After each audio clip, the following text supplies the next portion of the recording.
आणि बंधू भगिनींनो, आपल्या सर्वांना उद्याच्या निवडणुकीत वैभव पाटील यांना तुतारी वाजवणाऱ्या माणसाच्या चिन्हावर विधानसभेत पाठवण्यासाठी ही निवडणूक आज होते।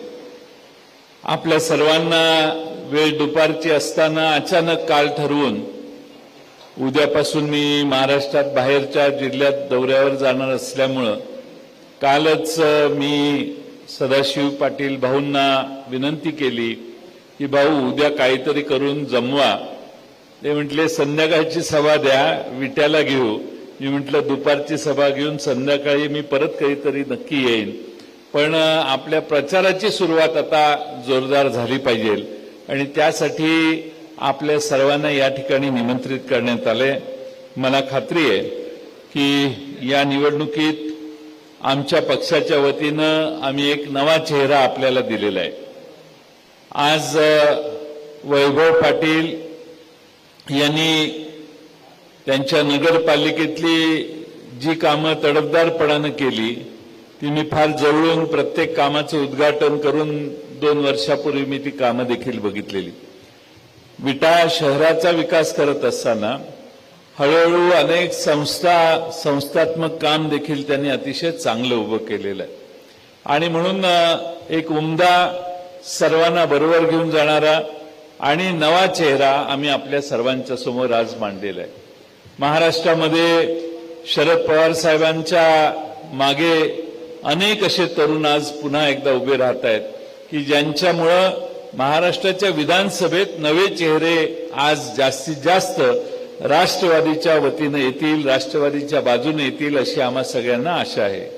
अनेक प्रश्न समाजात आहेत, पण आपल्या सर्वांना माहिती आहे आपलं सरकार 19 सालापासून 2.5 वर्ष होतं उद्धव ठाकरेंच्या नेतृत्वाखाली।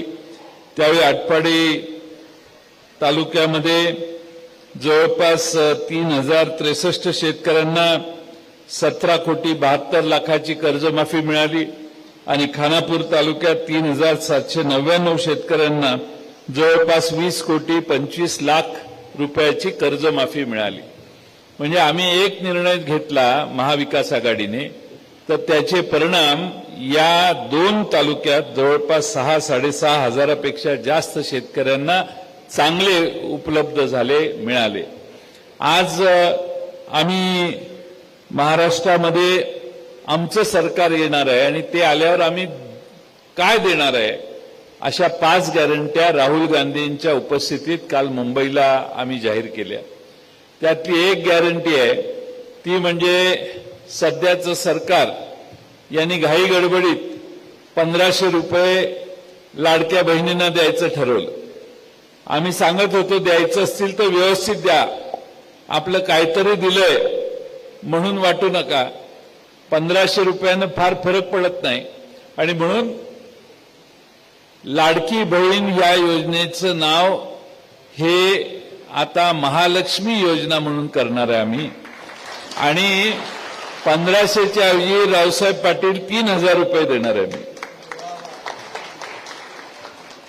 त्यामुळे एका महिलेला 36,000 रुपये महिन्याला द्यायची भूमिका वर्षाला आम्ही द्यायची तयारी दाखवलेली आहे आणि मला खात्री आहे की आमच्या या ठिकाणी अनिता पाटील याचा चांगला प्रचार करतील, घरोघरी आटपाडी तालुक्यात जातील, खानापूर तालुक्यात जातील आणि आपल्या सगळ्या महिलांना सांगा यांनी 1500 दिले, आम्ही 3000 रुपये महिन्याला द्यायला तयार आहे आणि ते आम्ही जाहीर केलेलं आहे। दुसरा महत्वाचा भाग म्हणजे आमच्या पंचसूत्रीत 5 घोषणा आहेत आमचं सरकार चालवताना काय भूमिका आम्ही घेणार, तर त्यामध्ये सगळ्या महिलांना तुम्ही आता इथं जर एसटीनं आला असाल तर 50% तुम्हाला पैसे भरावे लागले असतील।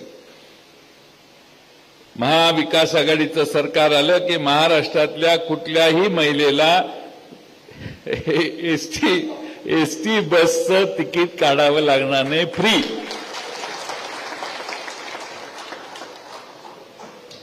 जातनिहाय जनगणना करण्याचे धोरण आम्ही स्वीकारले। सध्याच्या महाराष्ट्राच्या सरकारने जातीमध्ये भांडणं लावलेली आहेत। जाती जातीमध्ये तेढ निर्माण केलेली आहे. मग ते आरक्षणाच्या मुद्द्यावर असो, आणखीन कुठल्या मुद्द्यावर असो, यांना कुठलाही प्रश्न सोडवता आला नाही. आणि जाती जातीमध्ये तेढ निर्माण कशामुळे झाली, तर आरक्षणाच्या भूमिका यामुळे झाली. आणि म्हणून आरक्षणाची ही भूमिका सगळ्यांना स्पष्ट असली पाहिजे, कारण हे एकनाथ शिंदेचं सरकार आपली भूमिका स्पष्टपणाने घेऊ शकलं नाही, ते त्यांचं सगळ्यात मोठं फेल्युअर आहे. पण जातनिहाय जनगणना केली तर आपल्याला लहान मोठ्या सगळ्या जातींची जनगणना कळेल आणि त्या प्रमाणामध्ये आपण महाराष्ट्रामध्ये आरक्षणाची व्यवस्था आणि त्यांना मिळणारी त्या समाजाला जेवढी तुमची संख्या तेवढा बजेटमध्ये त्यांना वाटा, ही भूमिका आमच्या महाविकास आघाडीची राहणार आहे. त्यामुळे महाराष्ट्रातल्या लहान लहान असंख्य समाजातले लोक हे वंचित राहणार नाहीत, त्यांच्यापर्यंत देखील सरकारच्या तिजोरीतून पैसे पोचतील, ही भूमिका आमच्या महाविकास आघाडीनं आज घेतलेली आहे. तिसरा महत्वाचा भाग म्हणजे मोदी साहेबांनी गॅरंटी घेतली 5 लाख रुपये, 5 लाख रुपयाचा आरोग्याचा विमा. मला या हॉलमध्ये असा एक जण सांगा किंवा पत्रकार इथं बसले असतील तर पत्रकारांनी त्यांच्या ओळखीच्या माणसाचं नाव सांगावं की ज्याला मोदी साहेबांच्या 5 लाख गॅरंटीचं कार्ड घेऊन हॉस्पिटलमध्ये गेल्यावर तात्काळ ऍडमिट करून घेतलं आणि 2-4 लाख रुपयाचा उपचार झाला. आहे का कोण इथं?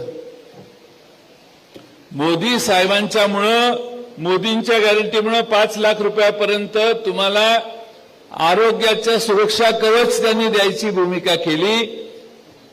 एकाही महाराष्ट्रातल्या व्यक्तीला कदाचित मिळालं नसेल. पण आमच्या महाविकास आघाडीने पंचसूत्रीतलं एक सूत्र घातलेलं आहे की महाराष्ट्रातल्या प्रत्येक कुटुंबाला 25 लाख रुपयाचं आरोग्याचं कवच, आरोग्याचा विमा महाराष्ट्रातल्या प्रत्येक कुटुंबाचा आम्ही उतरवणार आहे. आणि कुठल्याही कुटुंबाला त्यांना मिळणाऱ्या औषधाचा खर्च करावा लागणार नाही, ही देखील भूमिका आम्ही घेतलेली आहे. दुसरा महत्वाचा मुद्दा आहे तो म्हणजे शेतकऱ्यांचा. उद्धव ठाकरे साहेबांचं सरकार आलं, त्या सरकारमध्ये 5 आम्ही प्रमुख मंत्री होतो. मोठा मंत्रिमंडळाचा विस्तार होण्याच्या आधी पहिला निर्णय सरकारच्या कॅबिनेटमध्ये आम्ही घेतला, तो म्हणजे महाराष्ट्रातल्या शेतकऱ्यांना 2 लाख रुपयापर्यंतची कर्जमाफी द्यायची. 2 लाख रुपयाची कर्जमाफी दिली, मी ज्याचं मगाशी माहिती तुम्हाला दिली. आता आमच्या महाविकास आघाडीने निर्णय घेतलाय की 2 लाखाच्या वरच्या अनेकांना कर्जमाफी मिळू शकली नाही. त्यामुळे 3 लाख रुपयापर्यंत जर कुणाची थकबाकी असेल तर त्यांना कर्जमाफी देण्याची भूमिका महाराष्ट्र सरकारनं घ्यावी, हे आमच्या महाविकास आघाडीची भूमिका आहे. आणि त्याचबरोबर रेग्युलर कर्ज फेडणाऱ्याला 50,000 रुपये अनुदान द्यायचं, जे मागच्या सरकारने दिलेलं नाही तेही मिळेल आणि आम्ही जी कर्जमाफी जाहीर करू तेही मिळेल, अशी व्यवस्था आम्ही करणार आहोत. तिसरा महत्वाचा विषय आहे तो म्हणजे युवकांच्या बेरोजगारांचा. बेरोजगार युवकांना दरमहा 4,000 रुपये जास्तीत जास्त देऊन त्यांना सुशिक्षित बेरोजगार भत्ता देण्याचा मानस आम्ही जाहीर केलेला आहे, जेणेकरून महाराष्ट्रातल्या सगळ्या युवकांना ते जोपर्यंत बेरोजगार आहे तोपर्यंत त्यांना महिन्याला ही मदत द्यावी, अशी आमची त्यातली भूमिका आहे. वेळ बराच झालाय, विषय बरेच आहेत, पण टेंबू योजना ही आपल्या भागासाठी मोठं वरदान आहे. आणि ह्या टेंबूसाठी मी अनेक वेळा सांगितलेलं आहे मी काय काय केलेलं आहे. मी राज्याचा अर्थमंत्री होतो त्यावेळी या सरकारमध्ये सरकारला इकडे पैसे देता येत नव्हते, कारण राज्यपालांच्या घालून दिलेल्या सूत्रामुळं आपल्याला काही मर्यादा येत होत्या. त्यावेळी दुष्काळ पडल्यावर राज्यपालांना घेऊन येऊन 1,500 कोटी रुपये, मी 2003ची चर्चा करतोय, तेव्हाचे 1,500 कोटी म्हणजे आत्ताचे 15,000 कोटी धरा, एवढी मोठ्या प्रमाणात रक्कम आपण त्यावेळी आपल्या भागात आणली. त्यानंतर टेंबू योजनेला जास्तीत जास्त गती देण्यासाठी अर्थसंकल्पात जास्तीत जास्त निधी आपण दिला. त्यानंतर मी पुन्हा जलसंपदा मंत्री 19 साली झालो, त्यावेळी टेंबू योजनेच्या खाली आणि जतच्या विस्तारित भागात काही गावं आपल्या जिल्ह्यात पाण्यापासून वंचित होती. म्हणून आपण या सांगली जिल्ह्यात म्हैसा योजनेला उरलेली 65 गावांसाठी 5:10 सांगितलं. मी फोनवर बोललो ना त्याशी, असं काय सांगतो ते बोललो मी त्याशी. त्यामुळं टेंबू योजना ही आपण जी चालू आहे त्याच्यावर उरलेली जी गावं आहेत अशा 109 गावांना आपल्या जिल्ह्यातल्या थोडंसं पंढरपूर मंगळवेढा त्या भागात आणि इकडं खटाव मायनी ह्या भागात म्हणजे खटाव आणि मान ह्या भागात असे 109 गावांना अतिरिक्त पाणी देण्यासाठी 8 TMC पाणी. सगळे म्हणत होते नदीत पाणी नाही, पण मी म्हटलं पाणी कसं नाही ते मीच बघतो आणि बसून आम्ही अधिकाऱ्यांच्यावर मार्ग काढला आणि 8 TMC पाणी अतिरिक्त दिलं. त्यामुळे टेंबू योजनेत पाणी आलं आणि तिकडे म्हैसा योजनेला 6 TMC पाण्याचा निर्णय झाला. त्यामुळे मी आजही सांगतो की पुढच्या 2 वर्षानंतर सांगली जिल्ह्यात अभावानेच 1-2-4 गावं राहतील, नाहीतर 100% भाऊ आपला जिल्हा हा पाण्याखाली येणार आहे. नदी वाहत असताना आपल्याला पाणी मिळत नव्हतं. 25-30 वर्ष झाली माणसं सांगायची आता पाणी शिल्लक नाही. पण मी त्या खात्याचा मंत्री झाल्यावर जवळपास 6 आणि 8 12-14 TMC पाणी आपण नदीतनं उपलब्ध करून दिलं. मी आपणा सर्वांना एवढीच विनंती करेन की या टेंबू योजनेच्या उभारणीसाठी देखील आम्ही सगळ्यांनी विशेष प्रयत्न केलेले आहेत. आपण सगळ्यांनी या निमित्ताने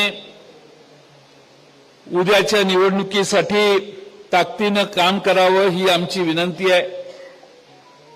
अलीकडं आमच्या महाविकास आघाडीत लोकांना महाविकास आघाडीला यश मिळू नये म्हणून जागोजागी स्पॉन्सर्ड उमेदवार यायला लागले.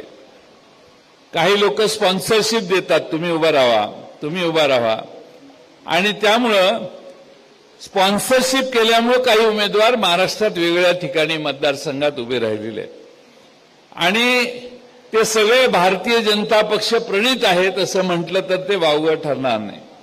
त्यामुळे महाराष्ट्रामध्ये जिथं जिथं बंडखोऱ्या झाल्यात, जिथं जिथं लोकांनी अतिरिक्त फॉर्म भरले आहेत, त्यातल्या 80% लोकांना भाजपाने स्पॉन्सर केले म्हटलं तर चालेल का?